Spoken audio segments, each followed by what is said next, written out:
Sí. Muy bien. Ok. Bueno, pues bienvenidos al seminario en Innovación Educativa, Liderazgo y Literacidad. Les queremos dar la bienvenida a esta charla titulada Leer y escribir poesía desde la literacidad de la maestra Carmen Villoro. Y me voy a permitir hacer una breve presentación de la maestra Carmen, que bueno, yo creo que no lo necesita, pero seguramente habrá quien no conozca todas las cosas que ha hecho la maestra Carmen. Nació en la Ciudad de México y vive en Guadalajara. Ha publicado los libros de poesía Que no se vaya el viento, El habitante, El tiempo alguna vez, Jugo de naranja, Obra negra, Espiga antes del viento, Liquidámbar en el 2017 y 2020 y Surcido invisible, Hechuras por encargo, que es su más reciente publicación en este 2023. Ella fue becaria del Sistema Nacional de Creadores en el año 2000 al 2006, recibió el Premio Jalisco en Letras en el 2016, el Premio Internacional de Artes y Humanidades Hugo Gutiérrez Vega en el 2018 y la distinción como creadora emérita en el 2021 por el Gobierno de Jalisco. Ella también es profesora, bueno, queremos decir que también es profesora en la maestría en estudios en literacidad, algo que nos enorgullece mucho, y es directora de la Biblioteca Iberoamericana Octavio Paz y responsable de la Cátedra de Arte, Poética y Literatura Fernando del Paso de la Universidad de Guadalajara.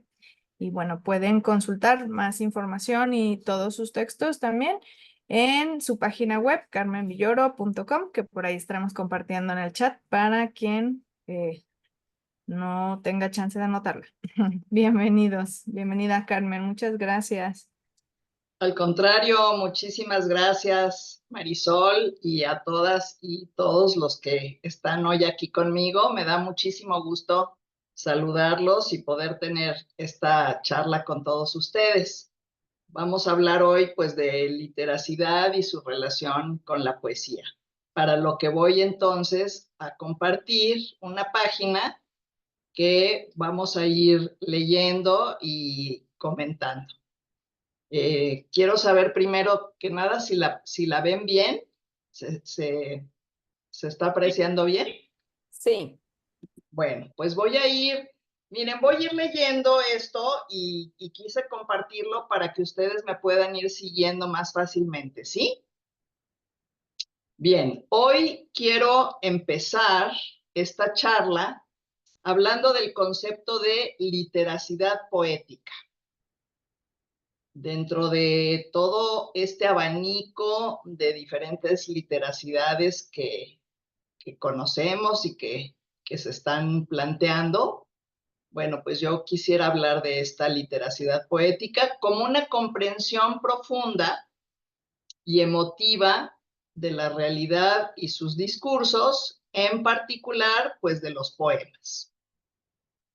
El concepto de literacidad propuesto por Casani en el 2003, amplía la manera de entender la lectura y la escritura.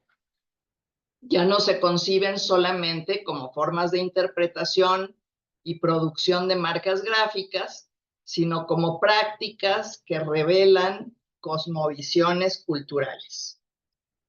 En los discursos hay algo más complejo y significativo que se puede leer entre líneas. Y esta postura crítica ante el texto escrito es aplicable a estructuras de lenguaje tan diversas y amplias como una obra artística o una ciudad.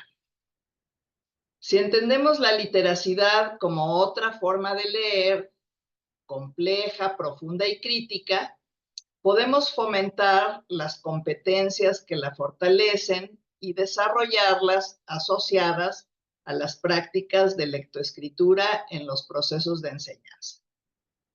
En este artículo, bueno, pues en esta charla, desarrollo este concepto de literacidad poética como un estilo de literacidad que abona desde la sensibilidad a la construcción del sujeto lector. Vamos entonces aterrizando más en lo que yo entiendo que es la literacidad poética.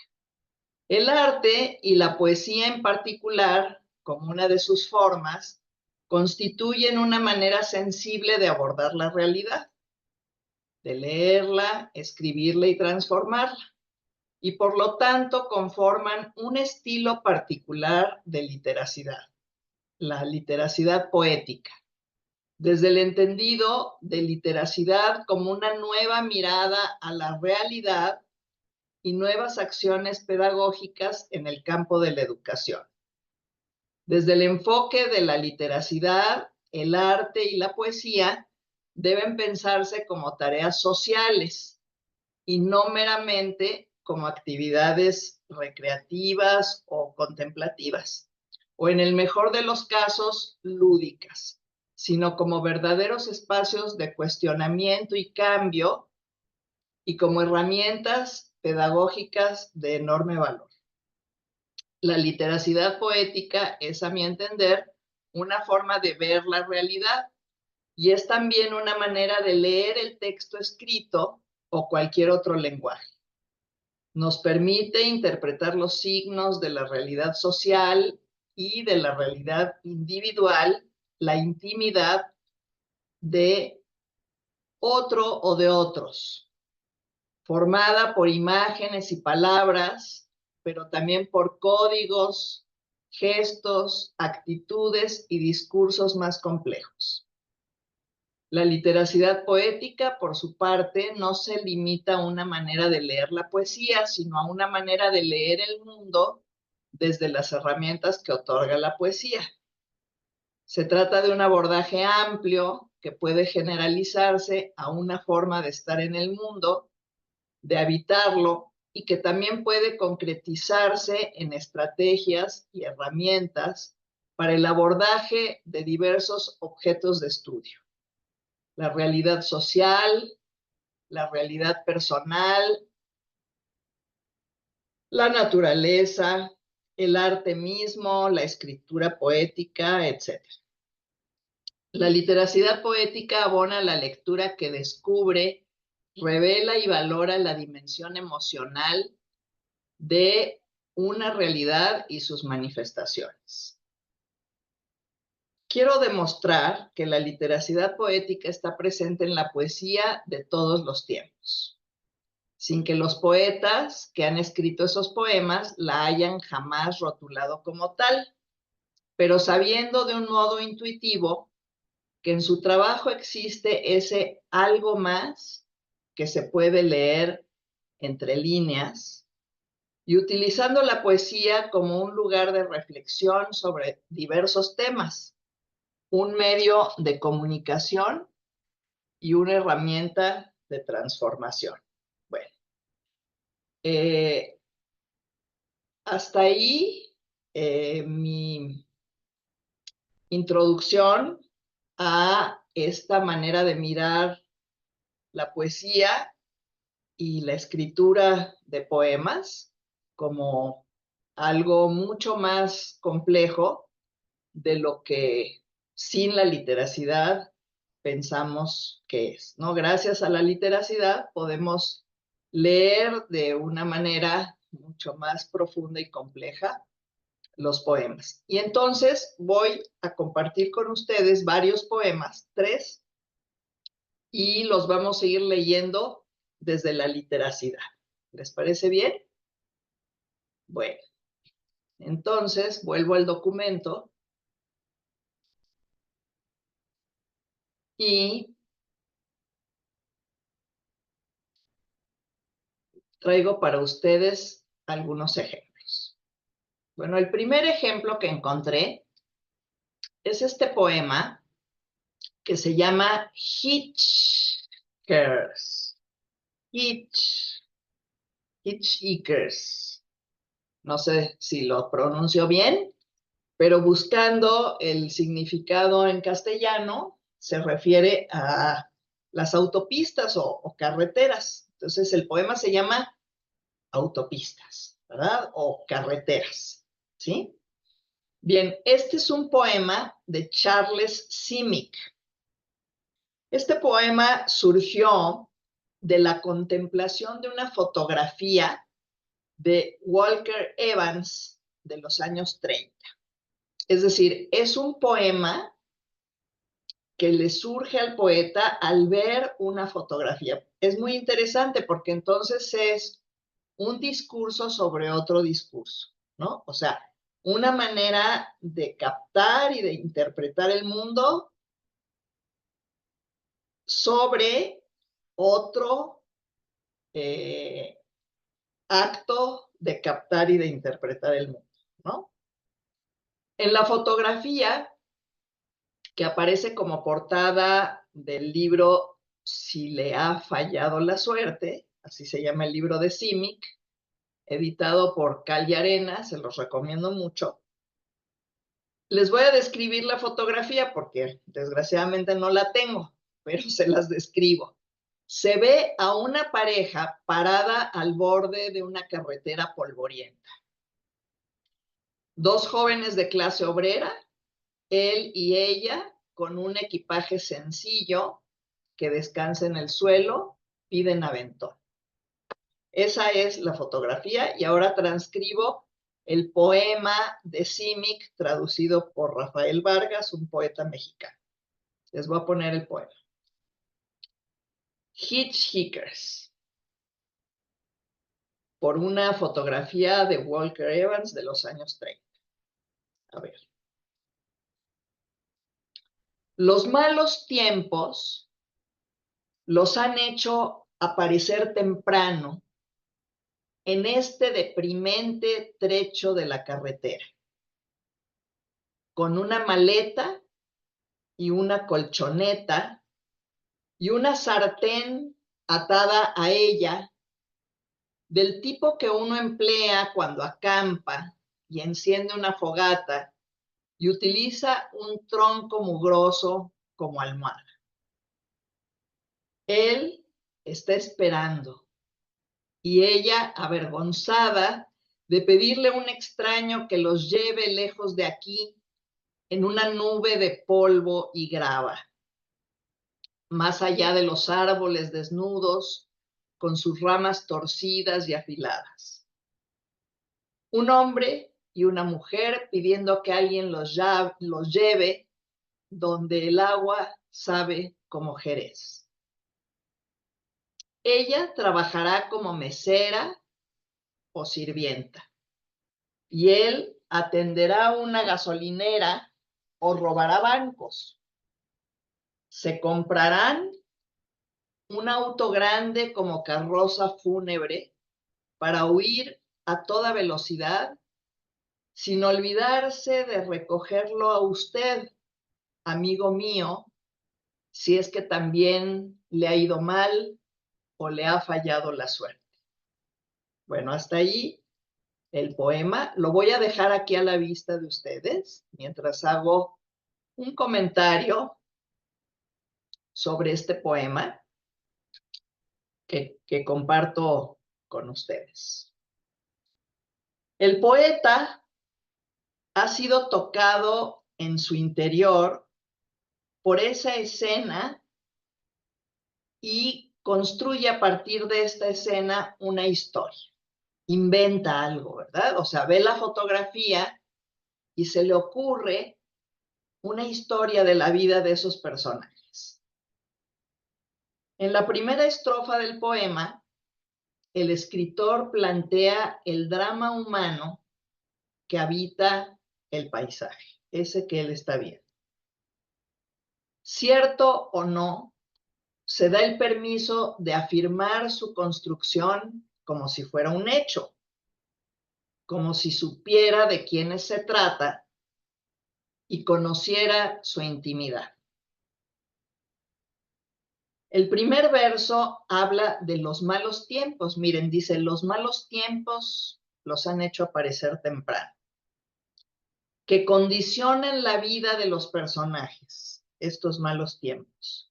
Y en el segundo verso describe el trecho de la carretera como deprimente. Dice, los malos tiempos los han hecho aparecer temprano en este deprimente trecho de la carretera. Los enseres que nombra, una maleta, una colchoneta, una sartén atada a ella, nos remiten a un estado de pobreza y esfuerzo donde las pertenencias más valiosas son unos cuantos cachivaches que hacen posible la existencia. Simic se ha conmovido por la escena y siente compasión por estos jóvenes y por las emociones que inventa los colman. En la segunda estrofa, como ustedes verán, dice: él está esperanzado y ella avergonzada. Un extraño los llevará en su coche, dice el poema, lejos de aquí, en una nube de polvo y grava, a un lugar mejor, dice, donde el agua sabe como Jerez. El contraste de estas dos imágenes, una nube de polvo y agua como Jerez, revela el anhelo del migrante, dejar atrás la confusión, la suciedad, para acceder a la limpieza, al bienestar. No sé por qué este verso, el último de la segunda estrofa, aparece en cursivas. Si es una cita de otro poeta, porque parecería, o el título de la fotografía en cuestión, no lo sabemos, no lo explica el poeta. Pero refleja la ilusión de aquellos que mudan de pueblo, de ciudad, de país en busca de mejores condiciones de vida. Charles Simic conoce ese sentimiento, ¿sí? Es decir, él de alguna manera se ve en el espejo de esa fotografía. Nacido en Belgrado en 1938, fue víctima y testigo de la invasión nazi a su país, del que pudo salir para asilarse en Francia con su madre y su hermano. Cuenta en su biografía Charles Simic esto: hasta los sonrientes maniquíes de la elegante avenida Víctor Hugo nos miraban como si estuviésemos planeando robar algo. Estados Unidos de América, a donde había logrado huir el padre, se constituyó en su imaginario como ese lugar paradisiaco donde hasta el agua debía ser reconfortante y dulce, como Jerez. Y lo fue. En la pequeña nota biográfica que hace el poeta y traductor Rafael Vargas, en el citado libro dice: para Simic, que en Estados Unidos se convirtió en Charles, porque su padre pensaba que esa era la traducción adecuada de su nombre serbio. En serbio su nombre era Dragoljub, algo así, que quizá podría traducirse al castellano como querido o amado. Al igual que para su hermano Milán, Norteamérica era como una gran juguetería. Les encantaron la televisión, el béisbol, el color de los taxis, las hamburguesas, las películas, las mujeres en traje de baño que adornaban los anuncios de la revista Life, los cómics que su madre les compraba para que aprendieran el idioma. Hasta la basura les parecía brillante y novedosa. Era un país para niños. Pero en la sensibilidad del niño Simic se había gestado ya la comprensión del dolor que acompaña al ser humano. Su padre es descrito por él como un hombre vital que disfrutaba del jazz, del cine, de la literatura y que también había encontrado en Estados Unidos de América una fuente inagotable de estímulos. Pero eso no lo eximía de una tristeza profunda. El sentimiento de su madre sola en el exilio, con carencias elementales, quedó impreso en el alma de Charles. La elección de esta fotografía de Walker Evans, fotógrafo nacido a principios del siglo XX y quien retrata la vida cotidiana de la sociedad americana, refleja la preocupación de Simic por el dolor del otro. El joven esperanzado y la mujer avergonzada que esperan el destino a un lado de la carretera. Bien podrían haber sido sus padres.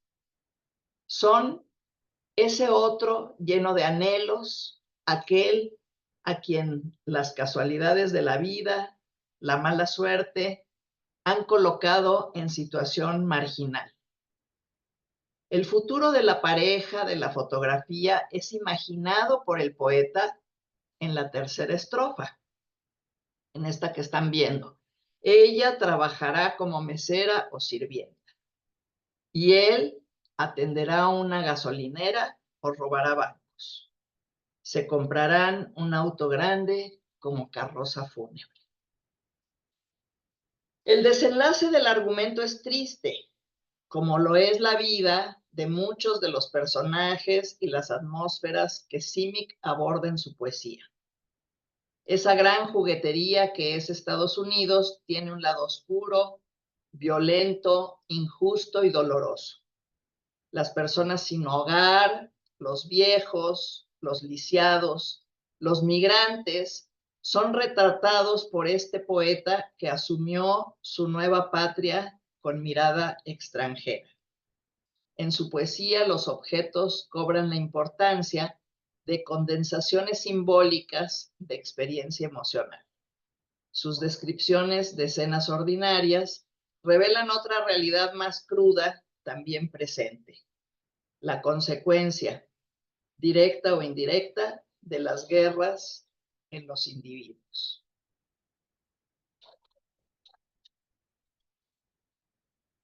La poesía habla de la vivencia subjetiva.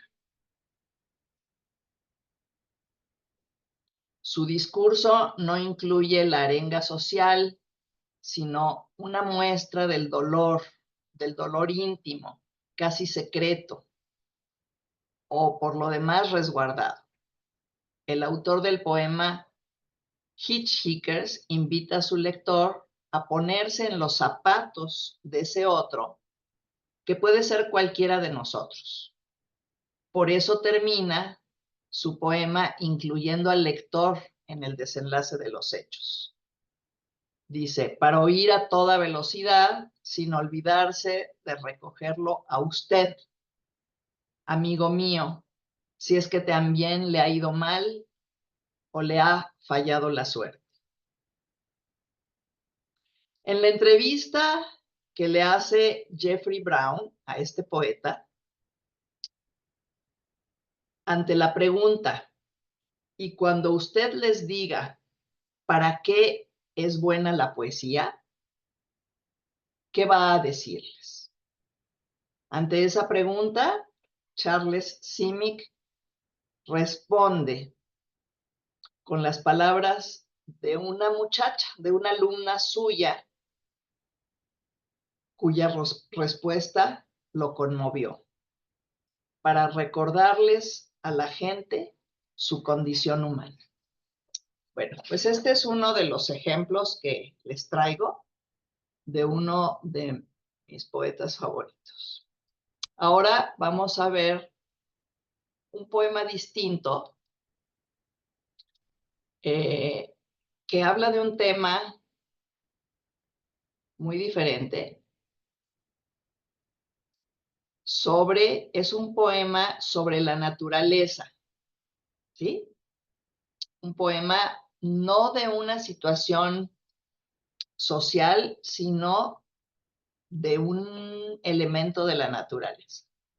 Van a ver ustedes cómo también a través de esta manera de escribir y de leer nos podemos enterar de los deseos, los temores, y la experiencia emocional de los seres humanos.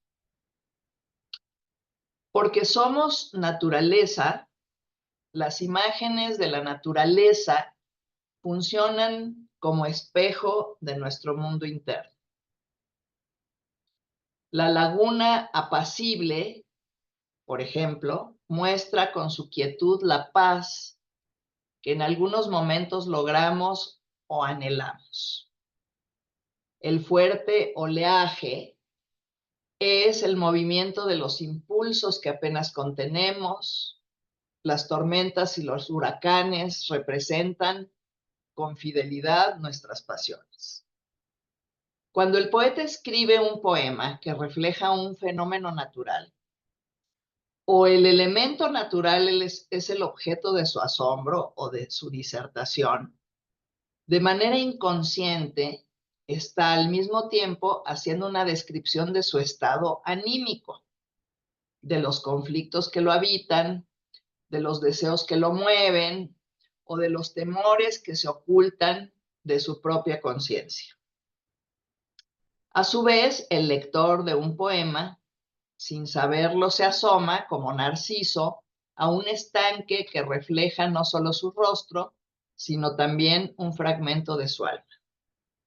Vean ustedes este poema que tomo al azar del libro Alfabeto del Mundo de Eugenio Montejo. Eugenio Montejo fue un poeta venezolano maravilloso, el mejor que he leído para escribir sobre la naturaleza. En este libro hay una página, la 31, en donde viene este poema que comparto hoy con ustedes, que se llama Acacias. Acacias son unos árboles. La acacia es un árbol, pero también es una flor. Sí, se llama así el árbol y se llama así la flor. Bueno, ahí les va el poema.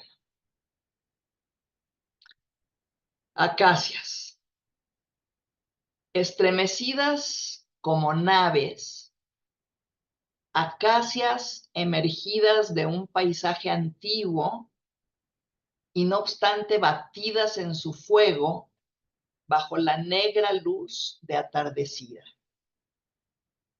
Yo miro, yo asisto a este mínimo esplendor tan denso. Yo palpo la intermitencia de las arboladuras, su fuego girante, delirante, enmarcadas en un éxtasis grave, como desposeídas, lanzadas al abismo, así de grande, en un follaje poblado de sombras agitadas. Las miro frente a la piedad de mis ojos bajo los huracanes de la noche. Bueno, se los voy a dejar aquí. Este poema que podría ser bastante críptico si no le damos una lectura desde la literacidad. Pero, bueno, vamos a leerlo desde la literacidad. Bien, cierro la página del libro y me quedo escuchando el eco de algunas palabras. Es lo que nos pasa muchas veces cuando leemos un poema. Quizá no lo podemos reproducir todo, pero nos quedan haciendo eco algunas palabras y sintiendo los efectos de la lectura en mi alma, como si hubiera ingerido una sustancia que corre lentamente por mis venas. En mi disfrute o sufrimiento del poema, intervienen el poema y mi alma. El alma del poeta, el que lo escribió, está presente. El poema es su experiencia y él nombra una visión, recrea un suceso. Pero como ustedes ven, no lo describe de manera objetiva. De hecho, si ustedes se fijan, este poema, a diferencia del de Simic, el de Simic es más descriptivo y parecería más objetivo, aunque es un invento. Pero este es más subjetivo, habla de lo que sintió el poeta, ¿sí? Algo suscitó en el interior del poeta, lo estremeció. Pude haber elegido otro poema y pude haber pasado de largo. Sin embargo, este poema me capturó. Lo hizo porque hay algo en su factura que alude a una verdad emotiva. Porque en mi vida yo tengo mis acacias. Es un decir metafórico. Quiero decir que algo de mi propia experiencia se engancha a las imágenes que el poema me ofrece.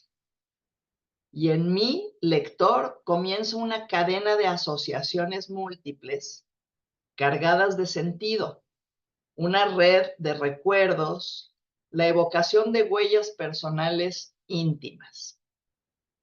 A ver, vamos a desglosar un poquito este poema. El poeta observa la naturaleza y sabe que es parte de eso que ha estado ahí siempre. Siente esa unidad con el mundo y el tiempo desaparece. El paisaje antiguo, del que habla en el segundo verso, nos remite a la presencia del mundo desde todos los tiempos, cuando el poeta todavía no estaba, pero ahora está para mirarlo. Y el paisaje antiguo es también el inconsciente del poeta, de donde emanan emociones como flores. Me detengo en el verso que dice, yo miro, yo asisto. Es el 1, 2, 3, 4, el quinto verso. Yo miro, yo asisto. Es un poema escrito en primera persona y sin embargo se abre a la vivencia humana. Yo miro es el yo del poeta, pero es también mi yo, pues yo me apropio de inmediato de esa acción primigenia que conozco tan bien. ¿Qué miro? El mundo. La poesía es el puente entre el yo y el mundo. Yo asisto, dice el poeta, y detiene el tiempo porque el verbo asistir involucra no solo la mirada, sino el cuerpo todo. Y más allá del cuerpo, el ser. Yo asisto a un suceso, me quedo quieta, me dejo envolver por lo que pasa afuera, me entrego a esa visión. Las acacias estremecidas del poema son flores, son árboles, tienen colores, blanco o amarillo, verde claro y oscuro, pero también son mi existencia, mi fragilidad ante la noche inmensa, por eso escrita con mayúsculas, esta noche inmensa. ¿Sí? Las acacias son también el instante de plenitud, el esplendor tan mínimo y tan denso de la vida, su finitud, su presencia efímera, al igual que la mía. El poeta anima a las acacias, es decir, les pone alma, las dota de sentimientos humanos, siente piedad por ellas porque siente piedad por sí mismo.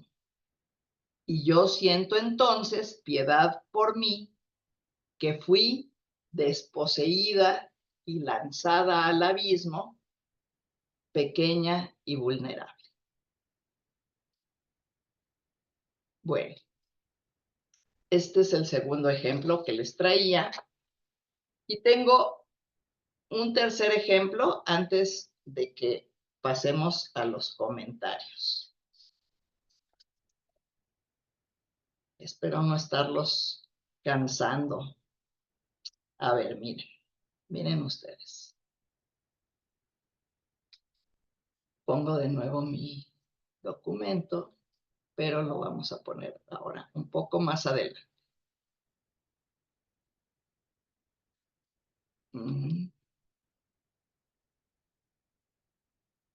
A ver, les voy a compartir un poema que se llama Biblioteca de Ciegos, de un libro Ciudadano en la Noche, de Juan Manuel Roca.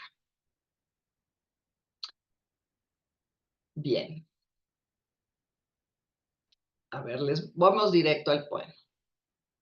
Aquí se los pongo. Biblioteca de Ciegos. Dice: absortos en sus mesas de caoba, algunos ciegos recorren como a un piano los libros, blancos libros que describen las flores braille de remoto perfume. La noche táctil que acaricia sus dedos, las crines de un potro entre los juncos. Un desbande de palabras entra por sus manos y hace un dulce viaje hasta el oído. Inclinados sobre la nieve del papel, como oyendo galopar el silencio, o casi asomados al asombro, acarician la palabra como un instrumento musical. Cae la tarde del otro lado del espejo y en la silenciosa biblioteca los pasos de la noche traen rumores de leyenda, rumores que llegan hasta orillas del libro. De regreso del asombro, aún vibran palabras en sus dedos memoriosos. Bellísimo poema sobre los ciegos en una biblioteca. Y los comentarios que quiero compartir son estos. ¿Es real la realidad?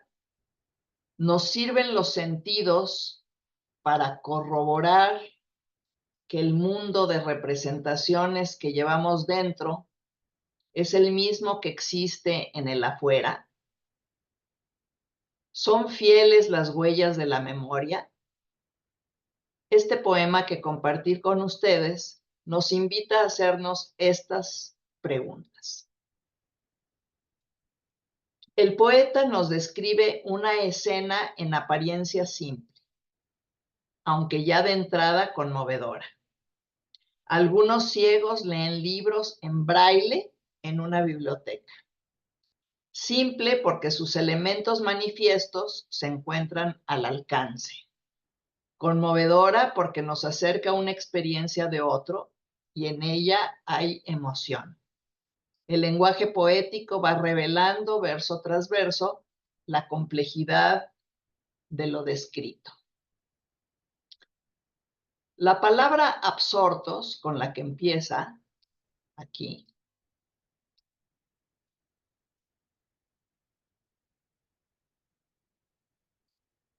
nos detiene.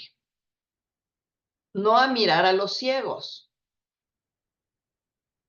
sino a adentrarnos en su posible mundo de vivencias internas que se despliegan en una red de asociaciones múltiples. Vemos su intimidad en la palabra absortos y sentimos un pudor momentáneo que dejamos suspendido en la primera coma. Para iniciar con ellos la aventura que propone el poeta, el mundo desconocido que habita cada uno de los ciegos y en el que ahora queremos internarnos. Bien podría tomar en nuestra imaginación la forma de un bosque. La mención de la caoba ha provocado la evocación de la madera y de su origen, el árbol. Pero también me viene a la figuración un barco o más bien una barca sigilosa que atraviesa un manglar casi en silencio. Casi en silencio digo porque ya estoy en el segundo verso, donde aparece un piano que hace audible la experiencia. Y es que de ver a los ciegos a través de un proceso de identificación, ya somos ellos. Y aunque el poema se siga desdoblando en la tercera persona del plural, la primera del singular se filtra por los versos y también por los poros en secreto. Dice el poema, algunos ciegos recorren como a un piano los libros. Vemos sus dedos tocar las blancas páginas y esa acción nos abre el mundo de las percepciones y las vuelve intercambiables.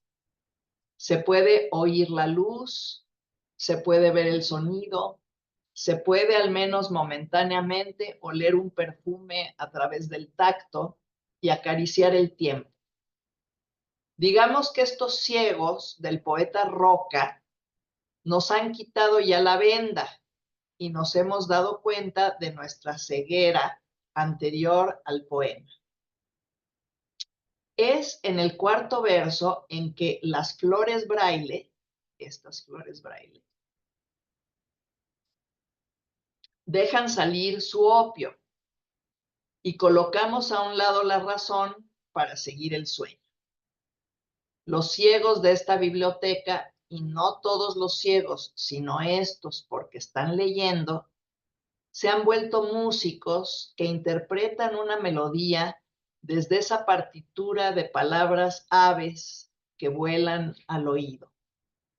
La alusión a la nieve en medio del poema, su blancura perfecta, su pureza, aquí está la nieve,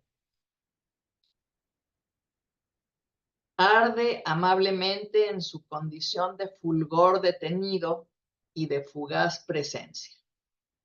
Los ciegos acarician la palabra como un instrumento musical. En el 10º verso, casi asomados al asombro, como a un abismo inquietante. Y ahí nos asomamos a nuestro propio asombro y a nuestro propio abismo. ¿De cuál espejo nos habla este poeta, sino de aquel que nos refleja? A partir del verso número 13, que dice, cae la tarde, aquí, cae la tarde, y con ella el telón. Los ciegos son personajes que nos representan en un teatro de sombras y silencios. Es la noche común, esa leyenda, la que llega a orillas del libro, ese otro río. Los ciegos desembarcan en el penúltimo verso de Regreso de la Sombra, ¿sí? Ahí desembarcan.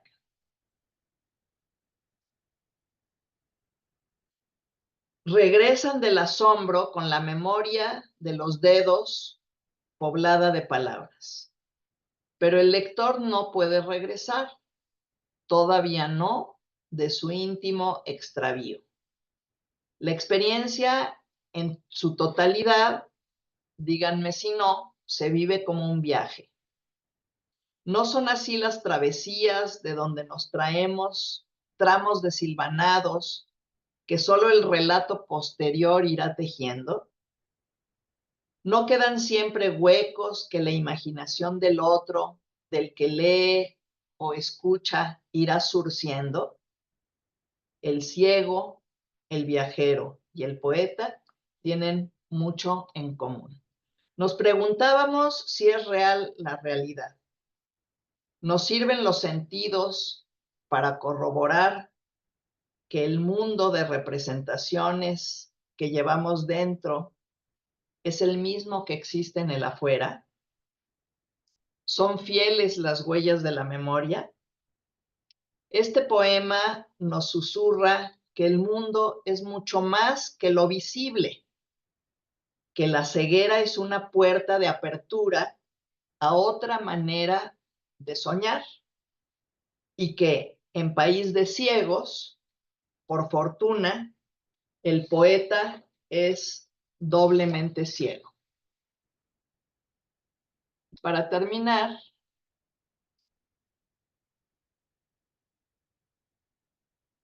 esta reflexión. En los ejemplos que he ofrecido, el lector puede detectar imágenes y metáforas que revelan afectos e ideas no expresadas como tales, pero sí comunicadas por el autor y registradas por el lector. En todos ellos, la literacidad poética consiste en la agudeza de leer lo que palpita en el poema sin ser explícito. Si el poeta hace uso de literacidad poética para leer el mundo de manera sensible y escribe poemas, el pedagogo puede utilizar los poemas como un microscopio o un telescopio para mirar más allá o más acá de lo que la percepción ordinaria nos permite. Si el educador aprovecha esta aproximación poética a los temas para generar reflexión, diálogo, intercambio de emociones y de ideas, los alumnos contarán con más elementos para el discernimiento y la comprensión de su emotividad y la de los demás. La poesía puede parecer caprichosa, pero casi nunca lo es. Es otro camino del conocimiento. Bueno, pues eso es todo y muchas gracias por su escucha. Marisol. Ay, muchísimas gracias, Carmen. Siempre es una maravilla, un deleite escucharte. Y esa delgada línea entre la poesía que nos lees y la poesía con la que hablas es maravillosa, la verdad. Este, pues bueno, se abre la sesión de preguntas, comentarios y del diálogo de este seminario. Si alguien quiere participar, puede levantar su mano. Adelante, doctora Mayra.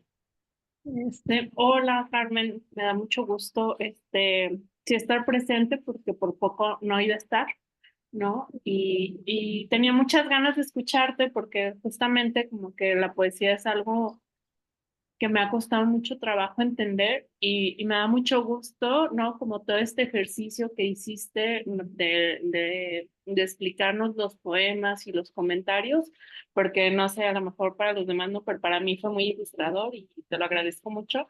Y también me da mucho gusto que en el CIEL haya tomado como esta parte, ¿no? O bueno, como este otro camino, ¿no?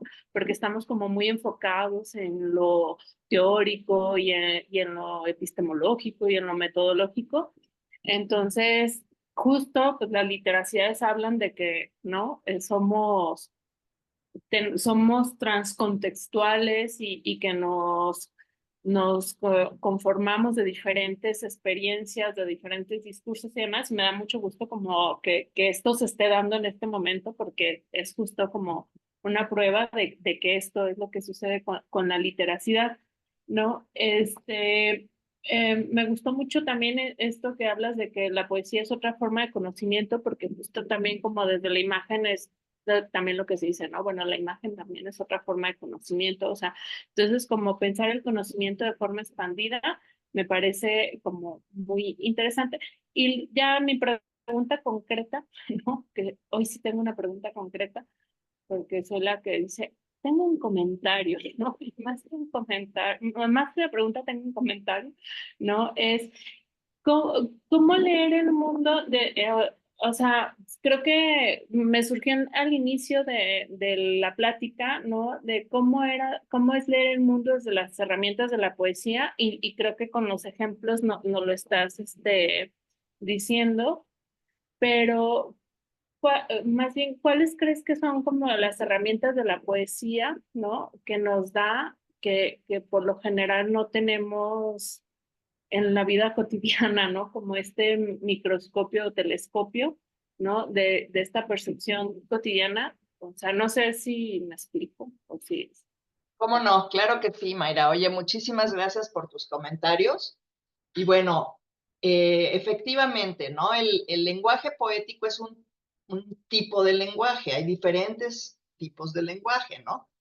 Yo, por ejemplo, les puedo decir que la memoria es una función del cerebro que se aloja en tal parte de la masa cerebral y que constituye que podamos recordar escenas que no están sucediendo en la realidad, sino que quedaron registradas en esa masa cerebral. Esa es una manera de hablar de los recuerdos, de hablar de la memoria con un lenguaje, digamos, científico, ¿no?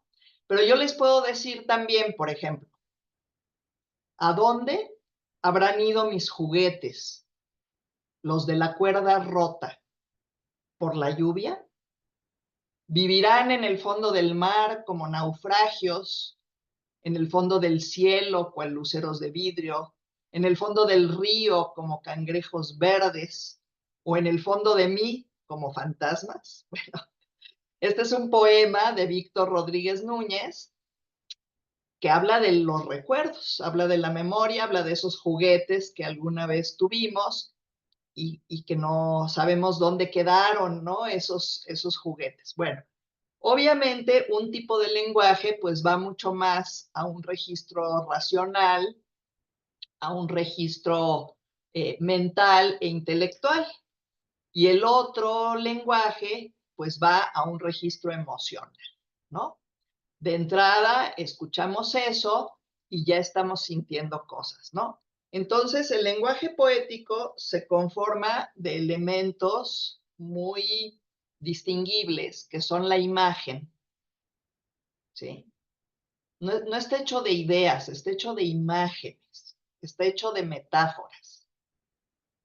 Como todos escuchan, tiene un ritmo y el ritmo es emoción, ¿sí? Cada vez que yo tengo una experiencia emocional, me pongo rítmico. Cuando me enojo y ya te dije que no pusieras eso ahí donde siempre lo pones, me pongo rítmico y me pongo a versificar, ¿sí? Son los tambores que nos habitan.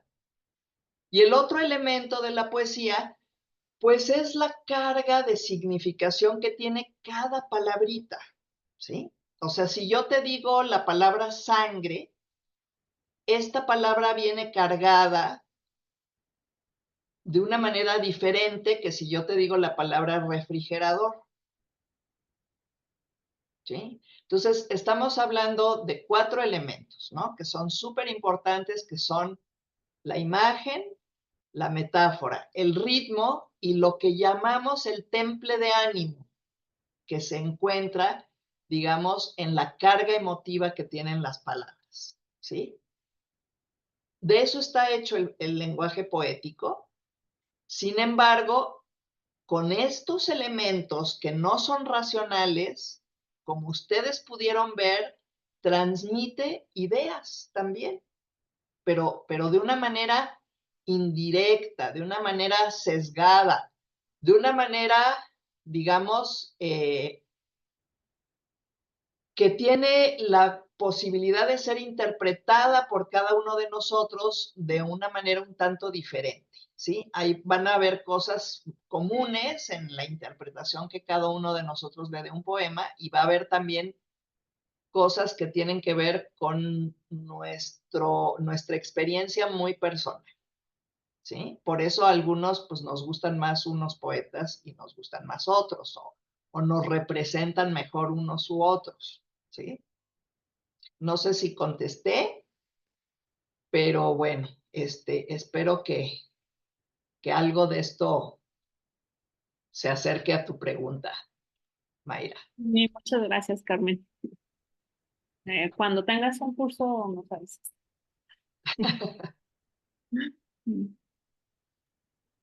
¿Alguien más quiere hacer alguna pregunta? Hazel, adelante. Muchas gracias. Pues muchísimas gracias, maestra Carmen. Estuvo maravillosa su lectura y toda su presentación. Y yo no había escuchado nadita de la literacidad con la poesía y me dejó sorprendida. Pero lo que yo quería pues comentar es la inspiración, cómo la poesía es fuente de inspiración y fuente de creación para diversas pues manifestaciones, ¿no? Y a la vez como una fotografía inspiró este poema tan bello que nos leyó al inicio. Y estaba recordando que el compositor se llama hermano de José Revueltas, Silvestre Revueltas, compuso precisamente una obra para orquesta completa fantástica, no sé si la conozcan, que se llama El Sensemayá, con base al poema de Nicolás Guillén. Entonces se dice pues que él solo fue a la presentación de la poesía y se inspiró tanto que pues se puso a escribir esa obra y en cuanto puedan escúchenla porque trae instrumentos prehispánicos, trae un gong, o sea, es maravillosa. Entonces, pues es lo que me encanta de la poesía, o sea, tanto la forma en que se inspira el propio poeta en la naturaleza, en vivencias, etcétera, como lo que puede inspirar la propia poesía. Gracias.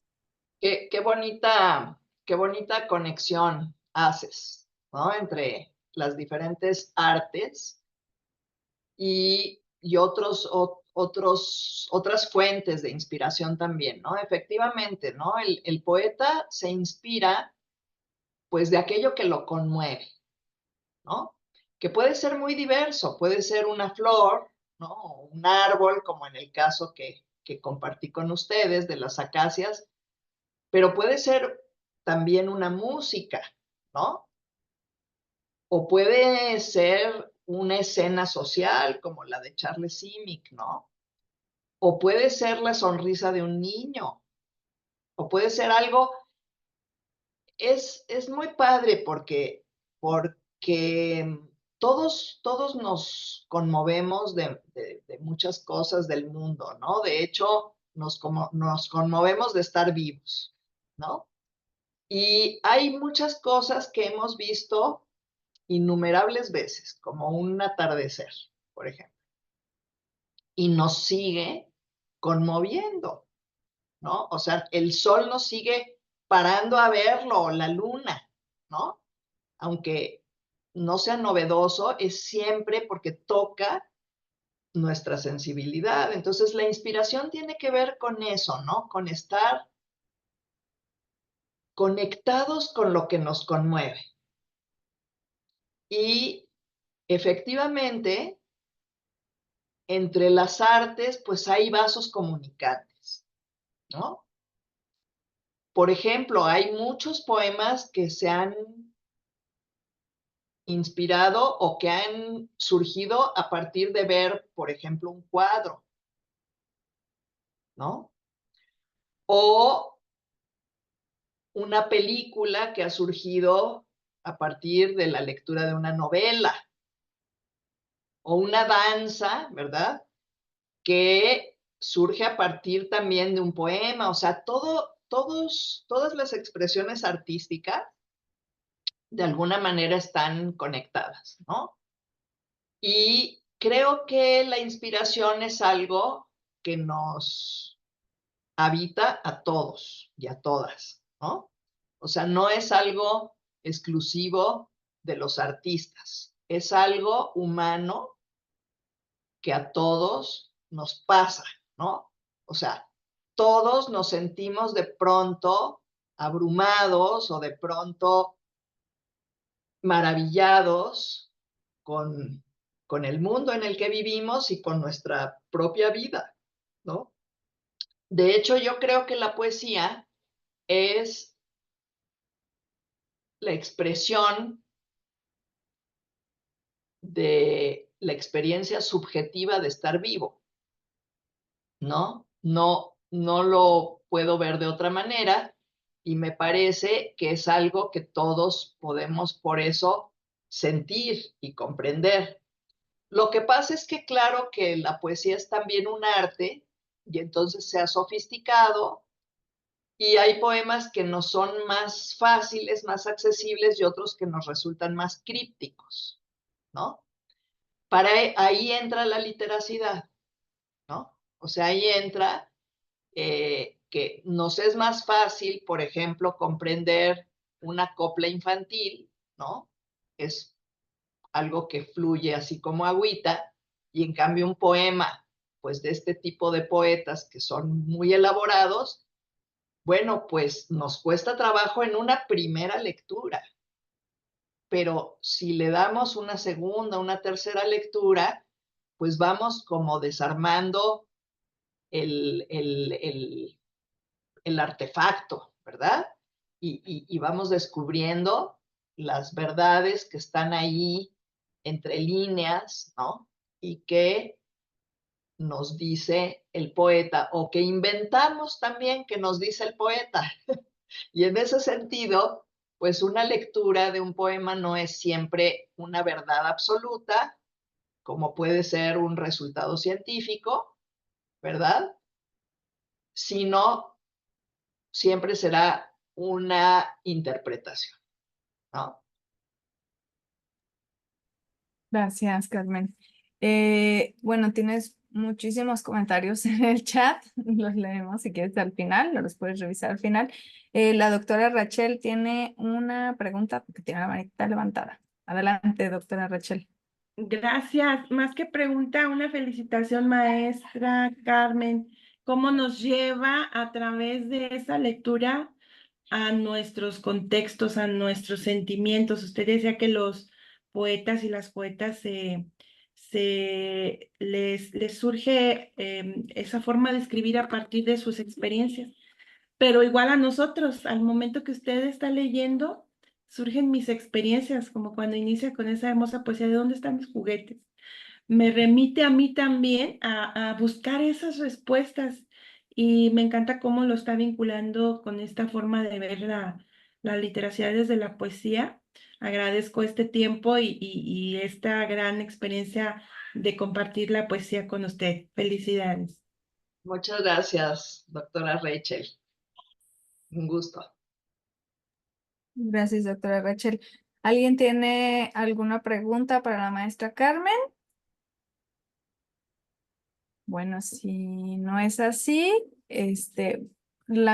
hay muchísimos comentarios Carmen, en el chat de felicitaciones respecto a la charla que tuviste el día de hoy y una solicitud de recomendaciones de más poesía de autores para leer.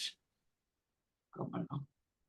Bueno, pues con gusto les puedo recomendar, muchísimos, ¿verdad? Depende si ya se han interesado, pero bueno, empecemos con nuestras mexicanas, ¿verdad? Con Rosario Castellanos, por ejemplo, ¿sí? Con Dolores, la doctora Lolita Dolores Castro, ¿no? Bueno, está recién publicada la poesía de Cristina Rivera Garza, que no solo es una gran escritora y tiene esta novela que hemos destacado aquí en el ITRALI, ¿no? Con nuestras actividades, sino que ha colectado pues toda su poesía también, y pues puedo hablar, no sé, de Pablo Neruda, ¿no? Es un poeta que invita a la lectura y es un muy buen comienzo para leer poesía. Y bueno, yo les recomiendo también a los poetas actuales, vivos, como Coral Bracho, los que han ganado el premio de Phil, por ejemplo, David Huerta, ¿no? En fin, hay mucha tela de dónde cortar, ¿sí? Y creo que también se está escribiendo ahorita muy buena poesía, y hay aquí en Jalisco un gran movimiento de poesía, de poetas mujeres, poetas hombres, que están pues en una gran efervescencia. Así es que, bueno, pues también pueden consultar pues la poesía que se está produciendo en nuestro estado. Hay una editorial de poesía muy buena, de la que tengo el honor de ser parte, ser autora de la editorial Mantis. Mantis Editores, de aquí de Jalisco, pues es una editorial estupenda a nivel nacional e internacional y que pues tiene una oferta de poesía enorme. Así es que por ahí busquen Mantis y van a poder acceder a muchos libros. Bueno, y no se diga que puedan ir a verla, a leer la poesía de la maestra Carmen Villoro en su página web, que por ahí les compartimos en el chat, o también en la página de Letras para Volar. Ahí también tenemos varios libros de la maestra Carmen. Pues si nadie más tiene alguna pregunta, pues damos por cerrada esta sesión. No sé, Mayra, si quieres agregar algo. ¿Todo bien? Todo bien. Muchas gracias por estar con nosotros, ¿no? Estoy leyendo los comentarios y aquí veo una precisión que nos hace nuestra maravillosa traductora Coco, que dice que los hitchhikers son los que piden aventón en las carreteras. Y bueno, estoy leyendo todos sus comentarios. Muchísimas gracias por su escucha. Soy muy feliz de poder compartir con todos ustedes y todas ustedes la poesía, que es mi gran pasión. Bueno, pues el gusto es nuestro, Carmen. Muchas gracias y muchas gracias a todos por unirse el día de hoy a la sesión del CIEL.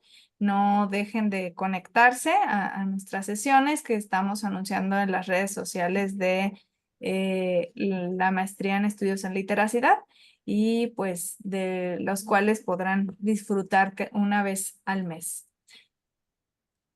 Voy a